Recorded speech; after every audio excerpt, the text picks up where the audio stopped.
Good evening. This is Business Today. It's the 10th of February and a very warm welcome to you. So we're bringing business personalities, we're bringing stock market updates as well as local and global stock market updates along with business stories. So join us as we take a look at some of the top stories making headlines across the globe.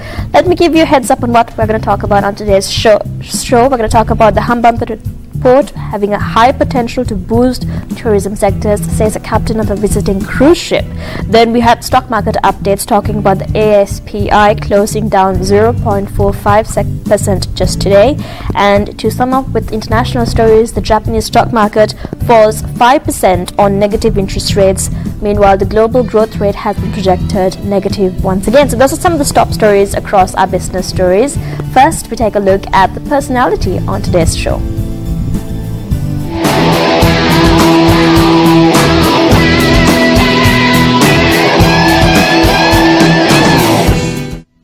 Well, we'd like to talk about something that is going to keep you safe and something that you're really worried about when it comes to quality. We're going to talk about Lanka Harness, who is a manufacturer that impacts sensor switches for seat belts, airbags for world-renowned automobile brands. It adheres to very strictly quality standard where the defect tolerance rate is just 1 for every million pieces produced. And the company boasts an annual turnover of about $25 million, and it is a great outsourcing solutions provider for automobile component manufacturers worldwide. So we have the Executive Chairman of Lanka Harness Private Limited, Mr. Rohan Pallewatta, joining us today. A very good evening to you. Good evening. So we are going to talk about a very crucial point, safety at the end of the day. When you're talking about electricity, safety and lots of other things, we need to stress on the importance of it. Let's talk a little bit about Lanka Harness and what sort of products they offer. Well, the core products of my company is the impact sensor for the airbag and the seat belt switch, and also we do a product what is called the sun visor arm. So these are the three products, and the uniqueness of the business that I'm in is, as you rightly said, it's quality requirement of the product, which is called 1 ppm quality. 1 part per million is a defect tolerance rate. That is the highest level of quality anywhere in the world. So this is the kind of device that would recognize the impact and give the signal to the airbag to pop out. And as we know, this is a device that cannot fail because it's a life and death situation. So we have established the fact that it is possible to be done here in Sri Lanka. Right, so that is who you are and what you produce. Let's trace your historical journey and how you got here right now. Well, I studied at St. Anthony's College, Kandy, and during my school days I received a cultural exchange program scholarship to Japan, and it was the structure of the scholarship that I visit all the big conglomerates in Japan. You name it: Toyota, Honda, Mitsubishi, Canon Corporation, Matsushita Denki, which is known as National Panasonic in this part of the world. And the present business idea was conceived in my mind when I visited Toyota. The person who was explaining the process to me took me in a battery-operated silent car, and as we proceeded, I hardly saw many people. So out of inquisitiveness, I wanted to know if it was a holiday at Toyota. He said, no, it is not a holiday. We have automated most of our systems. Having said that, we proceeded further, and I could see in a room, there were about 400 people cramped in, doing something swiftly. So my next question was, what are they doing? So the answer that I got was that they were doing an impact sensor, or rather a safety device for luxury vehicles. So my simple question was, although I was just 16 at that time, why aren't you automating this process? Then the answer was that it is not a process it was a process that was labor intensive, and it was a process that cannot be automated. That is when I first conceived my idea, and then at the end of my tour, to cut it short, I will say it this way: I requested a few samples, but I did not think that Toyota would oblige anyone with samples, but maybe for two reasons. Because I was just 16 and I was on a study tour, and also the structure of the scholarship was such, I was an invitee of the Japanese government. Maybe for these two reasons they obliged me with samples, and I came back with these samples to Sri Lanka and then reverse engineered, and then it took almost 15 years to convince that this could be done here in Sri Lanka. Right, so that is who you are and how you got there. Let's talk about location. Where are you based right now? Lanka Harness Private Limited. We are based in Biagama, Free Trade Zone. And how long have you been there for? We started our operations in 2002. Right, okay. So there we go. That is a bit of a company profile just to start things off with. Like we said, we are primarily focusing on safety. And how do we guarantee safety? It is, of course, by guaranteeing good quality products. So we want to emphasize a little bit about the quality and the effort you put in to ensure that you have the highest of qualities produced in Sri Lanka. Yeah. One way is that through compulsion, because the equation is such, either we maintain this quality or we perish. So we have to maintain, we have to have a foolproof system. Of course, there are quality checks done in process, then there is intermediate quality checking, then there is final quality checking, then there is random quality checking. Because as I said, we have to have a foolproof system, because the equation is you either maintain that quality or you walk out of your business. Right, so we're just running through some visuals we have regarding testing of seat belts and airbags. While that is shown, let's run through some of your international customers. Who are your customers, proud customer base? Well, the end users, I can say, in Japan, almost all the brands, you name it, Toyota, Honda, Mitsubishi, Mazda, and the list goes on. Then in Europe, Volvo, Saab, BMW, Aston Martin. Then in USA, General Motors, Ford, Chrysler. So all the big names are using the product that I manufacture right here in Sri Lanka. Well, some big names. Yeah. So let's talk a little bit about the business model you follow. If you're catering to some serious names, some serious brands, you need to guarantee the safety, guarantee the product, of course, guarantee the delivery. In this climate where everything is changing politically, environmentally, economically, you need to make sure you have a sustainable business growth model. What sort of a business model do you follow? Well, if I quote Peter Drucker, he said a business model is a presumption of what brings money to the company. So what brings money to my company is the quality that I maintain.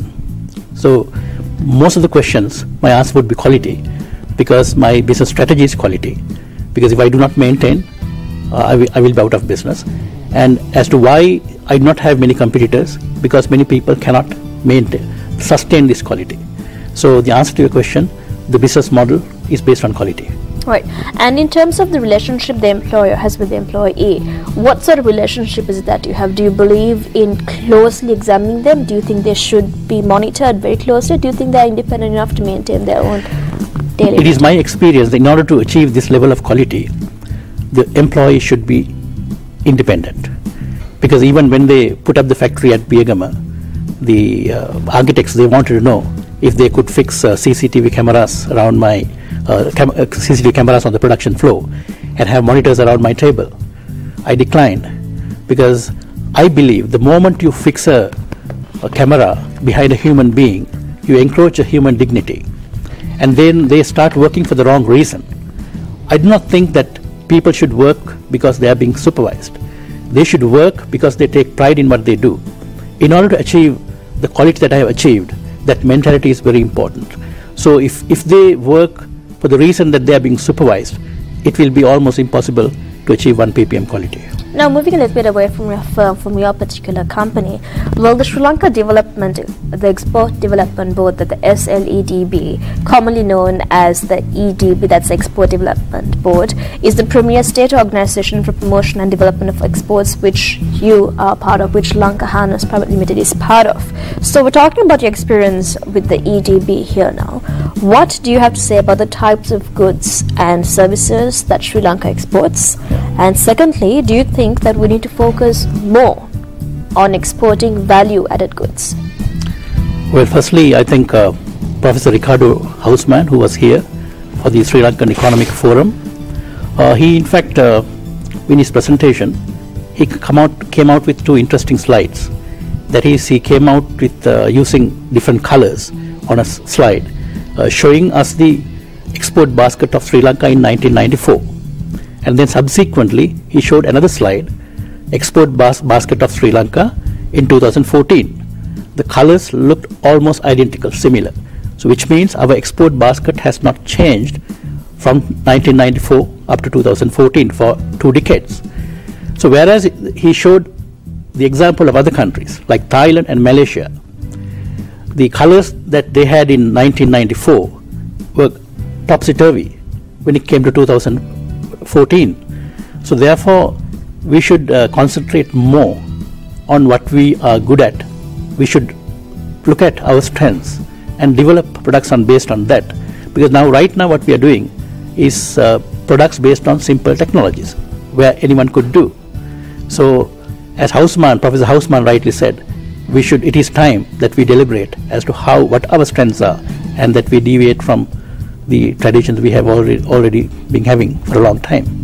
Well, the type of goods that you produce and in turn you export, along with the fact that the rupee has been depreciating in terms of international currency, has exacerbated this whole balance of trade issue.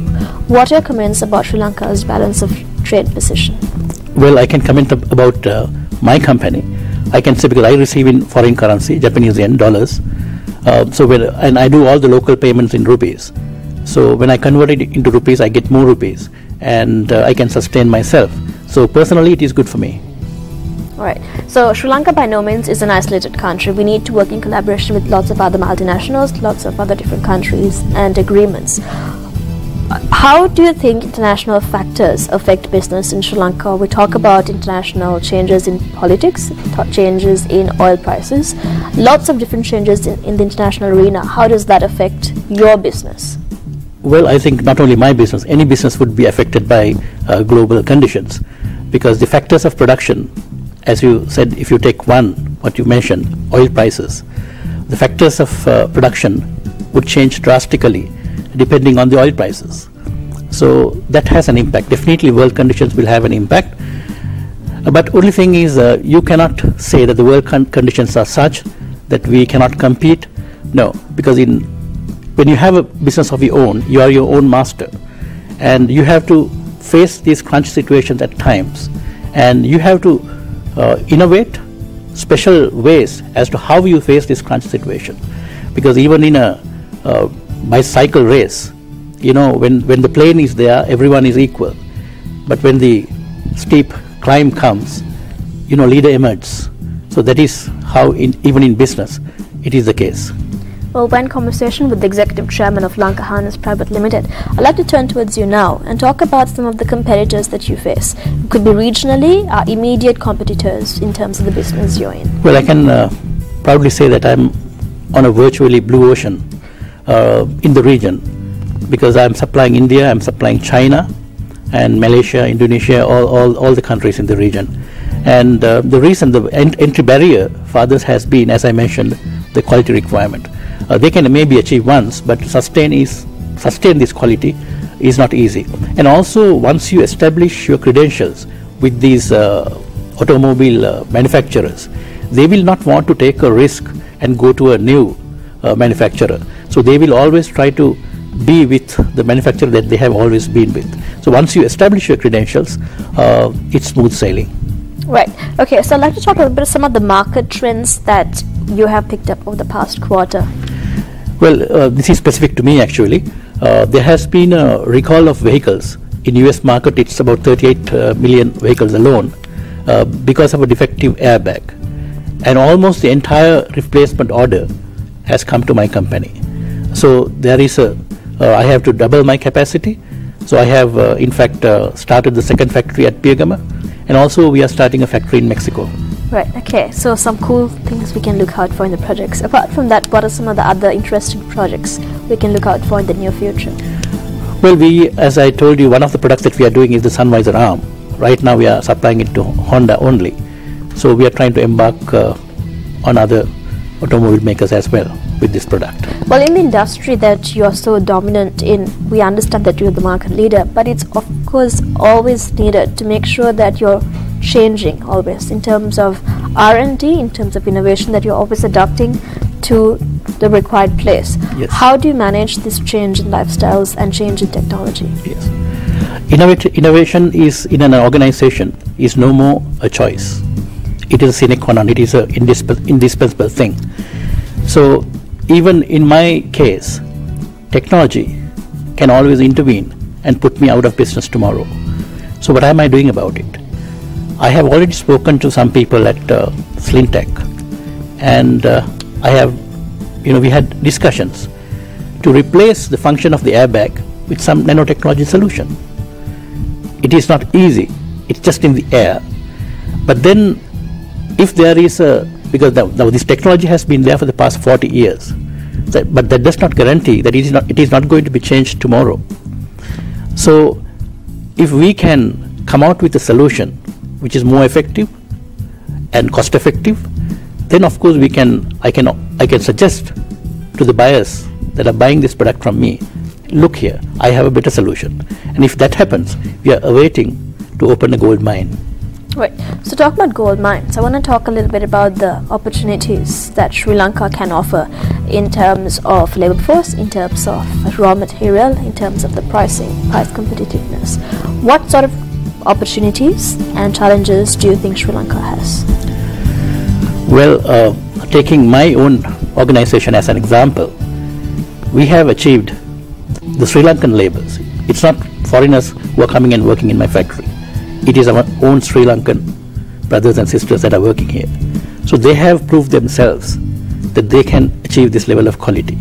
And they learn very fast. Because for example, just to train a person for a juki machine in a garment factory, in Bangladesh it takes 6 months. But in Sri Lanka it's just 3 weeks. So we cannot have a blanket view of the labor in the world, because Sri Lankan labor is intelligent labor. So that is the differentiation. Right. So another buzzword that has taken the world around is sustainability. How does this green revolution impact you and the business you are in? I think green revolution impacts all of us. We cannot isolate ourselves, because we all have to live in this planet. All these discussions, all this business, everything happens in this blue planet. So some of the materials that we use, we have gone completely green. For example, the solder that we use, that is lead free right now. And most of the products that we use are environmentally friendly, and actually the carbon footprint that we leave, there are no emissions whatsoever in the product that we do. Right. So great stories coming from you. I want to talk a little bit about how your own experiences have made you stronger. I read about this whole incident about how Toyota rejected some of your proposals many times, not once but many times. How has rejection impacted you and influenced you and motivated you in turn? Well, rejection has been part and parcel of my life, and but the point is that every time I fell, I managed to get up, and they kept on rejecting, and I had to, once I conceived this business idea, it took almost 15 years for me to convince automobile giant that I could do this product here in Sri Lanka.